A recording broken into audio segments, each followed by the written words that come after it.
आशा करता हूं आप सब बहुत अच्छे होंगे। मेरा नाम है सिद्धांत अग्निहोत्री, स्टडी क्लोज पे आपका बहुत बहुत स्वागत है। दोस्तों ये हम बात करेंगे पीएम मोदी। देखिए उनकी बात करेंगे और इन्होंने लोकसभा से पहले एक प्लान बताया है जिसमें बोला है कि 2000, पहली बात तो ये 100 दिन का एजेंडा है और यहां पे ये बोला है कि भाई देखो 2047 तक भारत एक विकसित देश हो जाएगा। तो हम इस पे जो मेरा क्या व्यू है और कुछ रिपोर्ट्स की हम बात करेंगे कि क्या ऐसा पॉसिबल है 2047 तक क्या हम एक डेवलप्ड कंट्री बन सकते हैं, जो पीएम मोदी का प्लान है। कांग्रेस ने भी अपना मैनिफेस्टो जो है वो लॉन्च किया, बट उसकी बात हम दूसरे लेक्चर में करेंगे, इस लेक्चर में नहीं करेंगे। तो बात दोनों की ही बतानी जो है वो जरूरी है क्योंकि इलेक्शन ईयर है और इलेक्शंस आर वेरी इंपॉर्टेंट। हर किसी को वोट करना है, ध्यान में ये चीजें अपने मन में बैठा लो। बाकी एक और चीज मन में बैठा लो, अगर आप अपने गुस्से पे काबू नहीं कर पाते, अगर आप ना नहीं कह पाते, अगर आप पॉजिटिव वे में दूसरों को मैनिपुलेट करना चाहते हैं, अगर आपकी बातें सुनी नहीं जाती, तो साइकोलॉजिस्ट डॉक्टर मयूरिका दास ये शानदार कोर्स लेके आई हैं सुपर एक्सप्रेशन का, जरूर अवेल करें, आपको बहुत ज्यादा फायदा होगा। तो नरेंद्र मोदी ने ये बोला है कि भाई देखो विकसित भारत पे फोकस करो, यानी कि आने वाले 23 सालों में हम एक डेवलप्ड कंट्री हो जाएं। अब हम एक अभी डेवलपिंग कंट्री हैं। डेवलप्ड कंट्री का मतलब आप समझ रहे हो ना, पर कैपिटा इनकम अच्छी खासी होनी चाहिए आपकी, 3-4 लाख महीना कमाओ आप, सारी क्वालिटी फैसिलिटीज हो, लिटरेसी रेट बहुत ही शानदार हो, 80-90% तक आपको लिटरेसी रेट जो है वो पहुंचाना है। आपको हेल्थ और एजुकेशन फैसिलिटीज पे बहुत ज्यादा ध्यान देना है। आपका टेक खुद का होना चाहिए, इंडस्ट्रीज बूम करें, रोडे कमाल, इंफ्रास्ट्रक्चर कमाल, एवरीथिंग ओवरऑल अगर हम बात करते हैं तो एक डिटेल्ड एक्शन प्लान मांगा है अगले 5 साल के लिए। अब एक तरीके से मैनिफेस्टो है, अप्रैल मई में इलेक्शन होने वाला है, अभी मैनिफेस्टो ने पूरी तरीके से नहीं निकाला, लेकिन देखिए अभी तो वैसे 195 सीटों का ऐलान किया है ना, और 195 सीटों में देखिए जो भी मेरी दिली इच्छा, अब देखिए मैं किसी को डिसरिगार्ड नहीं कर रहा, जैसे पवन सिंह का एग्जांपल लेते हैं, पवन सिंह को टिकट दे दिया और ऐसे सनी देओल या देखिए जो एमएलएज या एमपीज होते हैं ना, they are accountable to people, ठीक है, बस उसकी लोकप्रियता है तो उठा के उसको चुनाव में खड़ा कर दिया। ये इस मेंटालिटी से हर पार्टी को बाहर आना पड़ेगा, ऐसे बहुत सारी पार्टीज करती हैं। अगर हमको देश को विकसित करना है, अगर पीएम मोदी करना चाहते हैं, तो उनको ये देखना पड़ेगा कि 2047 तक ऐसे कौन लोग हैं जिनको हम पॉलिटिक्स में ला सके।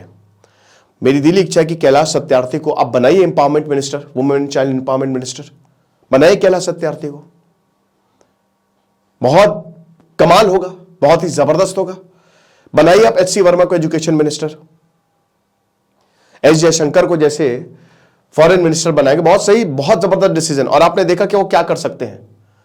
तो बनाइए ऐसे लोगों को जो ग्राउंड रियलिटी जानते हैं, जो वहां के लोगों के साथ, और सबसे बड़ी बात है जिनके पास एक विजन हो, ना कि किसी को भी उठा के खड़ा कर देना चुनाव में कि हाँ भाई चलो ठीक है, इनकी लोकप्रियता है, ये एक्टर है तो ये गायक है।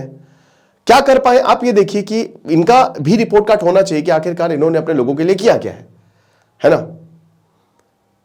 तो ये चीज है, ये बहुत इंपॉर्टेंट एक पॉइंट है, इस पे जरा गौर करिएगा। तो विकसित भारत 195 सीटों का ऐलान कर दिया है, जिसमें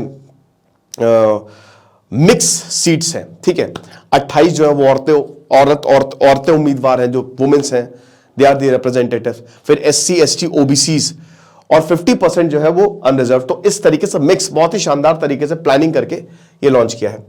तो 100 दिन का एजेंडा यहां पे बोला है कि इमीडिएट स्टेप्स लेने चाहिए। एक बहुत अच्छी बात लगी मुझे नरेंद्र मोदी की, जो उन्होंने इस बार बोली, उन्होंने सारे जितने भी नेता हैं उन्होंने बोला कि कंट्रोवर्शियल रिमार्क से दूर रहे। ये बहुत बड़े, पिछले चुनाव में हमने काफी कुछ ऐसा देखा था, ठीक है, ऑपोजिशन की तरफ से और इधर जो रूलिंग पार्टी उसकी तरफ से भी, लेकिन इस बार नरेंद्र मोदी ने कहा कि कंट्रोवर्सी में ना पड़े, ऐसा किसी को कुछ ना बोले जो कंट्रोवर्शियल हो, जो कि एक ठीक है, मुद्दों पर बहस होनी चाहिए।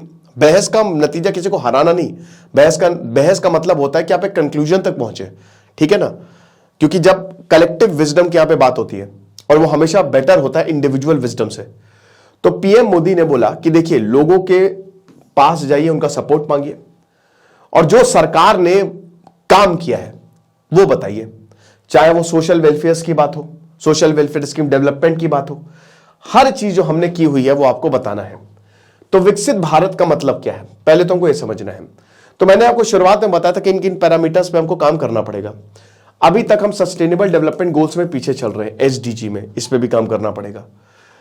एम यही है कि हम 100 साल बाद, देखिए कागजों पे तो भारत एक दुनिया की सबसे बड़ी अर्थव्यवस्था के रूप में है, चौथी हम सबसे बड़ी अर्थव्यवस्था है, और कागज एक अलग चीज है, लेकिन रियलिटी में भारत में, अब जैसे अभी अमेरिका की रिपोर्ट आई थी कि भारत ने बहुत जल्दी से गरीबी को खत्म किया है, ये बात सही भी है, लेकिन हमको ये समझना पड़ेगा कि अभी भी आधे से ज्यादा जनता हमारी गरीब है, ठीक है, बहुत ज्यादा उनके पास पैसा नहीं है।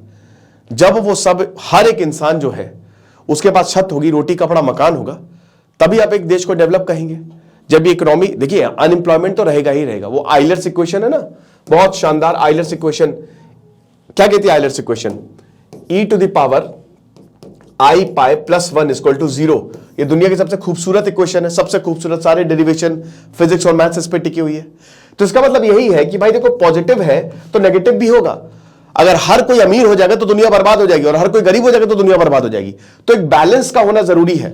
यूनिवर्स जो है वो रैंडम नहीं है, उसमें एक ऑर्डर है, और ये ऑर्डर मेंटेन रहता है, समझ रहे हो। यहां पे आप देख सकते हो ना कि 3 रैंडम नंबर मिलके, ठीक है, मतलब एक यहां क्या है, 2 यूनिवर्सल कांस्टेंट है, एक इमेजिनरी नंबर है, और उसके कैलकुलेशन क्या कर रही है, उसका कैलकुलेशन जो है वो आपको 0 दे रही है। क्या जबरदस्त इक्वेशन है, ई एक्सपोनेंशियल टर्म है, छोड़िए, अच्छा, लेकिन मतलब मेरा कहने का मतलब ये है कि ये एकदम आइलर्स इक्वेशन की तरह है कि आपको एक बैलेंस सोसाइटी में चाहिए होता है। तो हम कभी भी, देखिए, पूरी तरीके से अनएम्प्लॉयमेंट, मतलब एम्प्लॉयमेंट जो है ना, वो कभी भी थोड़ा बहुत अनएम्प्लॉयमेंट रहेगा ही रहेगा, ठीक है, वो रहेगा ही रहेगा। तो विकसित भारत जो है वो पीएम मोदी जो है वो काफी ओकेजन्स पे बोलते हैं। अब यहां पे रोड मैप क्या होगा, सबसे बड़ी बात तो ये है कि बोलना तो है, एक चीज हो गई, बट इसका क्या कोई पेपर है, क्या कोई विजन है। तो सबसे पहली बात तो यही है कि इसमें कंसल्टेशंस लिए जाएंगे, जो कि एक अच्छी बात है। हर कोई आए, कहां से आए, एकेडमिया से आए, जो एकेडमिक्स है, सबसे ज्यादा नॉलेज, ज्ञान प्रोफेसर्स के पास होता है, उन्होंने उसमें पीएचडी कर रखी है, रिसर्च करके रखा है। तो अलग अलग क्षेत्र के टीचर्स को बुलाइए आप, प्रोफेसर्स को बुलाइए आप, और बताएं कि आगे क्या कर सकते हैं हम जहां पे भी, अगर कोई किसी का मान लीजिए कि वेलफेयर स्कीम्स में पीएचडी है, वो प्रोफेसर है उसके, किसी कोई एग्रीकल्चर फील्ड में प्रोफेसर है, कोई मान लीजिए कि साइंस में प्रोफेसर है, कोई मैथ्स का प्रोफेसर है, आप सबको बुलाइए और बताइए कि हम ऐसा क्या करें, ठीक है, किस तरीके से करें ताकि हम 2047 तक डेवलपमेंट हो जाए। मैं बताऊं किस पे आपको इन्वेस्ट करना है, stem, science, technology, engineering, mathematics, ये मेन चीज, यहां पे आपको हर हाल में, और उसके बाद startups, the most important thing. मुझे लगता है कि सरकार को इस पर ध्यान देना पड़ेगा बहुत ज्यादा। अभी मेजर जो सरकार ले रही है बहुत दैट आर नॉट एफिशिएंट। जैसे गूगल पे पॉलिसी आपने देखी, अब गूगल अपनी मनमानी चला रहा है, ऐप डिलीट होना शुरू हो गए हैं, भले ही उन्होंने सारे बड़े ऐप्स को रिस्टोर कर लिया हो, लेकिन अगर हम सारा पैसा सरकार और गूगल को दे दें तो हमारे पास क्या बचेगा, आप मुझे बताइए। तो दैट इज क्वाइट डेंजरस, ठीक है। फिर उसके बाद स्टेट गवर्नमेंट, राज्यों की सरकार के साथ, फिर सिविल सोसाइटी के साथ, साइंटिफिक ऑर्गेनाइजेशन, साइंस बहुत इंपॉर्टेंट, लोगों के साथ भी हमको संवाद बैठाना है, लोगों से पूछे उनकी क्या प्रॉब्लम है। कोई एक लोकेलिटी में कहीं मान लीजिए रोड नहीं बनी है, अब आप बोल रहे हो कि भाई रोड नहीं बनी बट बिजली आएगी आपके यहाँ। अब एक मुझे बात बताओ कि भाई बिजली किसको जरूरत है, बिजली आ रही है, रोड की जरूरत है ना, तो मुद्दों पे बात होनी चाहिए, और मुद्दे कौन, लोगों से पूछिए जाके, ठीक है, बेस्ट। फिर इंडस्ट्रीज जो हैं they are very important, heavy industry है, medium industry, small scale industry है। आपको ओवरऑल डेवलपमेंट चाहिए ताकि जीडीपी आपकी ज्यादा से ज्यादा बढ़े। जीडीपी एक बहुत बड़ा इंडिकेटर होती है, जीडीपी दिल है आप कह सकते हो, राइट।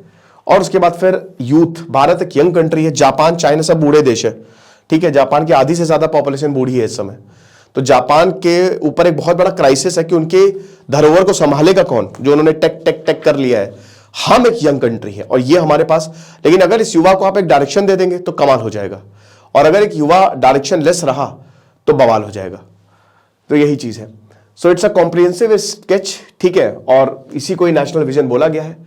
अब बड़ी बात यह है कि क्या हम 2047 तक डेवलप हो सकते हैं। देखिए दोस्तों, क्लियर कट बात, अगर हर कोई अपनी पे आ जाए, अगर सरकार बहुत ही ज्यादा एथिकल चलने लगे, ठीक है, चाहे किसी की भी सरकार हो, और अगर आप क्योंकि हमारे पास इस समय नॉलेज बहुत है, हमारे पास इंजन इंस्ट्रूमेंट सब है, तो ये 2035 तक ही पूरा हो जाएगा, 2035 क्या 2030 तक, 7 साल में भारत को आप डेवलप बना सकते हैं। लेकिन उसके लिए आपको बहुत मेहनत करनी पड़ेगी, आपको बहुत रिफॉर्मेशन करने पड़ेंगे, ठीक है, काफी कुछ आपको करना पड़ेगा। ये बहुत सारे देशों ने करके दिखाया है, तो इसमें मेहनत लगेगी बहुत जबरदस्त, जो नारायण मूर्ति ने बोला है वही।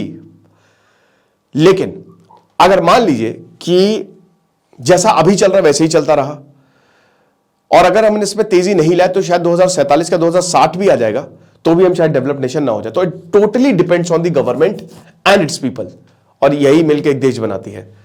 तो अब सस्टेनेबल डेवलपमेंट गोल्स SDG, सबसे पहले हमको इसको पूरा करना चाहिए। Social welfare, infrastructure, business, ease of doing business, the most important thing, ease of doing. भाई देखो सब कुछ इस पे टिकी हुई है, everything depends on the business, है ना। बिजनेस अच्छा होगा, प्रॉफिटेबल होगा। आजकल ज्यादातर बिजनेस लॉस में जाते हैं, सरकारी बिजनेसेस लॉस में है, सरकार लॉस में है कई। तो अगर आप प्रॉफिटेबल करोगे ना, तो प्रॉफिट का क्या मतलब है, पैसा आप अच्छा कमा रहे हो, और ज्यादा बूम आएगा, लोगों को रोजगार मिलेगा, उनकी सैलरी बढ़ेगी, सैलरी बढ़ेगी तो ईज ऑफ लिविंग बढ़ेगा। अलग अलग सेक्टर्स में जितनी सारी कंपनियां आएंगी उतना अच्छा है, ठीक है ना। जैसे अभी शार्क टैंक में देख रहा था, प्राइवेट रोड बना रही है, बहुत बढ़िया है। जो कॉलोनी डेवलप नहीं वहां पे वही रोड बिछा दी, है ना। सस्टेनेबल डेवलपमेंट गोल्स जो यूनाइटेड नेशंस ने सेट किए हैं, आप उस पर देखिए।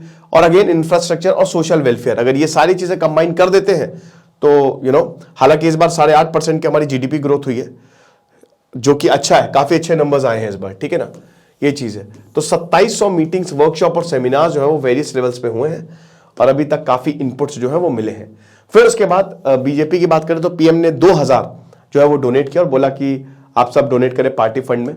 और फिर आपको पता ही है कि जो इलेक्टोरल बॉन्ड स्कीम है, उसमें अभी सरकार, सुप्रीम कोर्ट ने बोला है कि ये अवैध है ना। तो ये सारी चीजें हैं, देखेंगे आगे क्या होगा, but it is very very important. हम सब चाहते हैं कि हमारा देश डेवलप्ड हो। अब उसको कांग्रेस करे, चाहे बीजेपी करे, चाहे हम सब मिलके करें, तो ये देखना पड़ेगा। खुश रहिए, पढ़ते रहिए। दिस इज सिद्धांत अग्निहोत्री साइनिंग ऑफ। आपका क्या मानना है मुझे कमेंट बॉक्स में जरूर बताइएगा। Thank you so much.